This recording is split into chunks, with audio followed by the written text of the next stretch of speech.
Well, hello, it's now bottling day. The brew I done just before New Year with my new Christmas present is now ready to be bottled.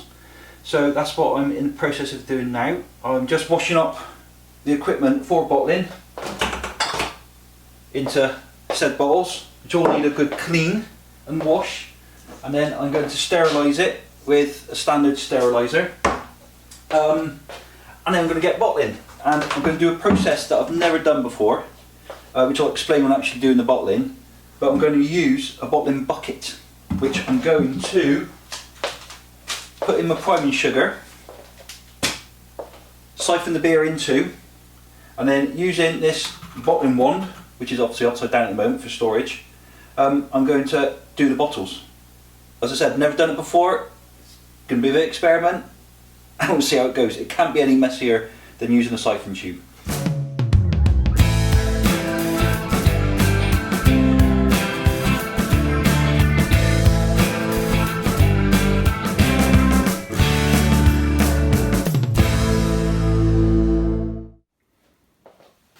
Well, I've now had to go up to my backup camera because, as it says on our site, we're novices at all this game videoing. I did have a camera which is just here. It's the intro one. It's a Nikon D3200, 3200, however you want to say it.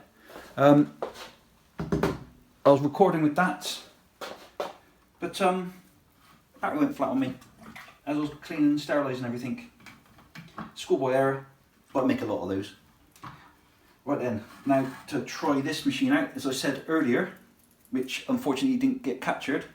This is a new piece of equipment for me. When I bought all my brewer equipment, this came with it. I had 2 boxes, the mash tun, a boiling kettle, which was another tub with a kettle element in it, several buckets, demi-johns, loads of stuff. It was a really good deal.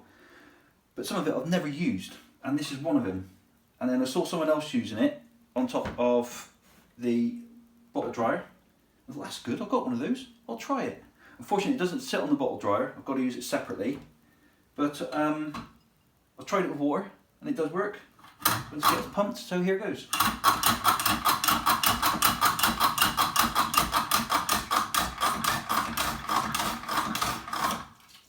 There we go. As simple as that.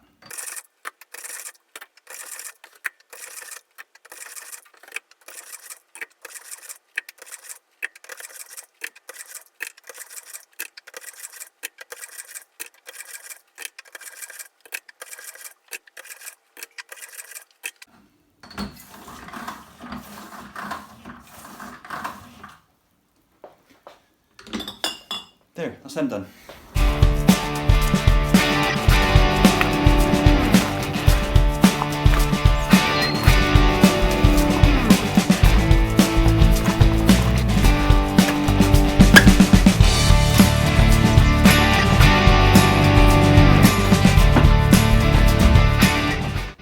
Here we go. Bottling.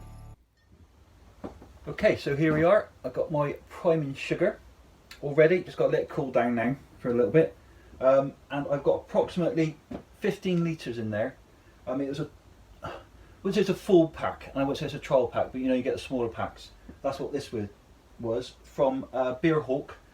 They got it from Northern Brewer, I think it is, a more of American company, and the actual recipe itself is caribou slobber, which, if you see my earlier video, I had it out on the side ready to do in a new toy. It's an American brown ale, so it's a brown ale sort of style beer, a bit more of a session ale, so it's not too strong. I've done the gravity, and it's coming out around about 3.5, 3.8%, so it's quite a steady, easy beer to drink. This is something, as I said earlier on, I've never done, because all I've done before is, you can't just see them, the bottles are, oh you can, the bottles are just here, and what I've done previously is done half a teaspoon in each one, because that's sort of 500 milliliter bottle. So half a teaspoon of sugar in each one, and then I use my siphon as showed earlier on, which I'm going to use to get out of here into my bottling bucket. But that was just a mess because I had no tap on the siphon and it went everywhere. It was a real messy process. So I'm trying something different now, and hopefully this works. But in order to do it, I've primed my sugar already. My priming sugar, sorry. I've dissolved it already in some hot water, boiling water, and letting it cool. So I'm going to pour in the bottom of this once it's cool. Siphon out, get the tube to the bottom, so I don't get minimum oxygen in, I don't get splashes or anything, and it should fill up quite nicely. And then I'll start bottling using the magic wand on it, which should be quite fun. So I'll leave that there for now, just let it cool. I'll go down, get myself a coffee, and by then this should have cooled. See you in a bit. Well then, the sugar solution has now cooled down enough for me to start the bottling process. Just prior to doing that, I'm just going to put this down before I put it in the bucket, and just want to explain something about part of my setup which went a little bit disastrous when I was doing it. As I was going through the boil, I forgot to add my Irish malts, or my tablets. Oh, it says mirror image, so you can't really see it very well, but I forgot to put those in. Because as it's getting near the end of the boil, I thought I've got to go and get my coil ready to put in, which this was part of the set. Well, I say set, it's someone already built up prior, which I purchased off them because they upgraded, and it worked perfectly before, but I haven't used it for a year. I haven't made a brew for a year. This is the first one, and as you can see on the ends, it's got the old washing machine attachments, which I had nothing to go with it, so I had to find a washing machine hoses. So I did. There's one which connects on, and that one connects to the hose, which I've got the hose outside, and that connects on, which is perfect. That works fine. And the other one, obviously it's just the same. And this one went into a empty bucket, which then filled with hot water. So you go cycling through, taking the heat out of this, which I then used to wash my equipment after making the brew. However, I thought I'll just get this set up ready whilst it's approaching the end of the boil, so I can put this in, sterilise it, and then bring the temperature down. This little bugger went on there and cross-threaded, and so I had a bit of a nightmare of wondering what to do. So what I had to do was cut the end off the other one, attach it, so now I had one on there, and this one I just had to put a bucket underneath and collect it,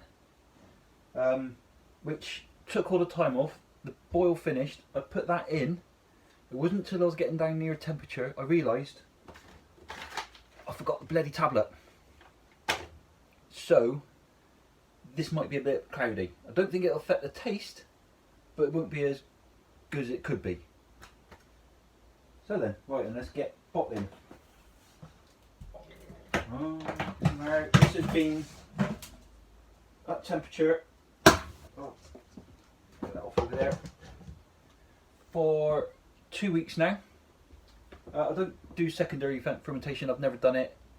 If anyone does do it, please explain why. If you don't dry hop afterwards, I've just never done it. I've just obviously boiled, fermented, then bottled straight away, and conditioning I've done in the bottles. So I'll put the sugar in the bottle, so that's ready to go. That then will go sugar, beer in the bottles. I'll put it into a box which I have down there on the floor, and underneath it's been insulated, which then I'll keep a warm temperature in here, not a hot temperature, but you know, nice warm one, for another 2 weeks, and then I'll move it next door into the shed where it can cool down and hopefully settle and clear a little bit more. Right then, yeah, let's get on and get this filtered. Yep.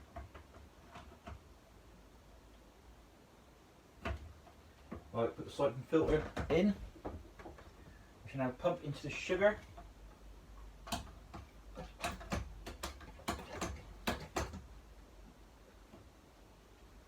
And there we go. Try and get a minimum, if not any air in it at all, any oxygen, because as you know, that's going to affect it. Hopefully that's closed, that valve.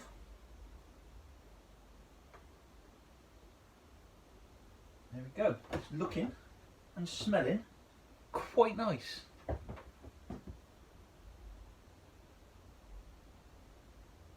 Then what I'm going to do is, once this is filled, I'll remove this, put it to one side, move this up onto the side so I've got a bit of height so I can get the bottles underneath.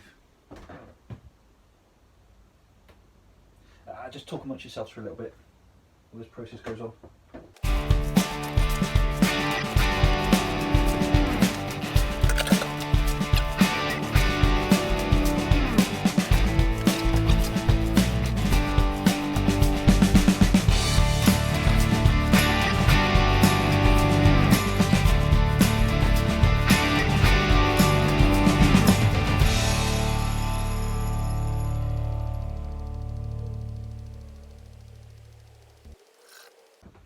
There we go, that's the end of that. Now take this out.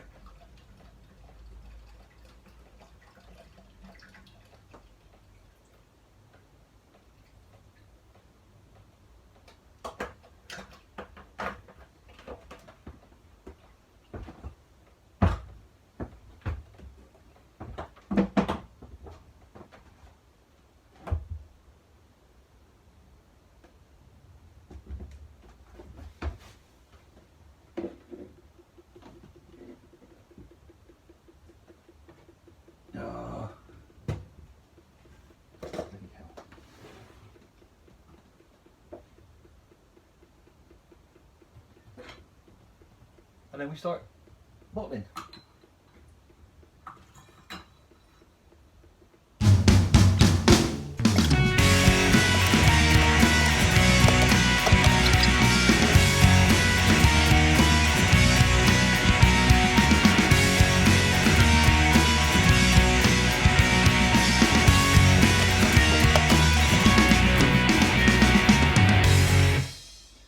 Hopefully I'll have enough bottles. This is a very slow process. Okay, so that is that done now. As always, there's a little bit left in the bottom because obviously you've got a distance between the actual tap itself and the base of the bucket. But that went quite well. Once I found out a technique, that was brilliantly executed. No, what I mean was you got the little valve on the bottom of the bottling wand, and I was pushing it right to the bottom of the glass or the bottle, and it was sort of stopping or hindering the flow, so it just got to release it a little bit, and it worked perfectly. That was great. Obviously, as you heard earlier on, there's a bit of a seal issue here, which is dripping, so I've lost a little bit there, but not a lot. But there's still probably 3 litres still in the bottom, which is fine because the sediment can settle down on that bit, and you've just got clear beer down there. And what has resulted in me getting 10 litres down there, which is quite nice.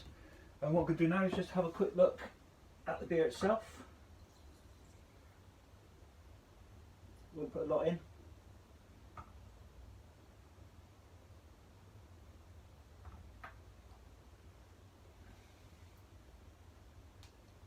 So yeah, that's a bit, you see it, it's not too bad considering I forgot to put my Protoflock tablets in, as I said it correctly this time.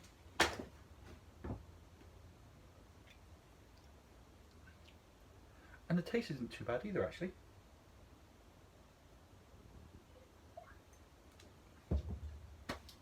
Quite nice. Runs a bit of carbonation in there. Hopefully that's what the sugar is going to do in there, eat the rest of the yeast. And that's quite doable. Quite nice. Okay, well that's it. Well, thank you very much for watching.